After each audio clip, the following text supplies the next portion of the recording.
ಇಲ್ಲಿ ನೋಡ್ತಾ ಇರ್ಬೋದು.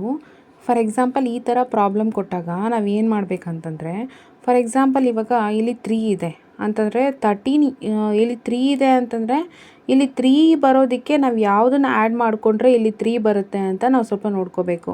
ಅಂತಂದರೆ ಫಾರ್ ಎಕ್ಸಾಂಪಲ್ ಇವಾಗ 8ಗೆ ಎಷ್ಟನ್ನ ಆ್ಯಡ್ ಮಾಡಿದ್ರೆ ಇಲ್ಲಿ ಮೀನ್ಸ್ 3 ಬರುತ್ತೆ ಅಂತಂದರೆ ಇಲ್ಲಿ +5 ಮಾಡಿದ್ರೆ ಏನಾಗುತ್ತೆ 13 ಆಗುತ್ತೆ. ಸೊ +5 ಮಾಡಿದ್ರೆ ಏನಾಗುತ್ತೆ 13 ಬರುತ್ತೆ. ಸೊ ನಾನು ಏನು ಮಾಡಿದೆ ಇಲ್ಲಿ 3 ತೊಗೊಂಡು 8 + 5 = 13 ಬರುತ್ತಲ್ವಾ.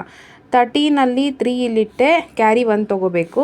ಸೊ 9 + 4 + 1 ಎಷ್ಟಾಗುತ್ತೆ 14 ಆಗುತ್ತೆ. ಸೊ 14 ಇಲ್ಲಿ ಬರುತ್ತೆ, 1 ಇಲ್ಲಿ ಬರುತ್ತೆ. So answer will be A = 5, B = 4, C = 1 ಅಂತ ನಾವು ಬರಿತೀವಿ. ಓಕೆ.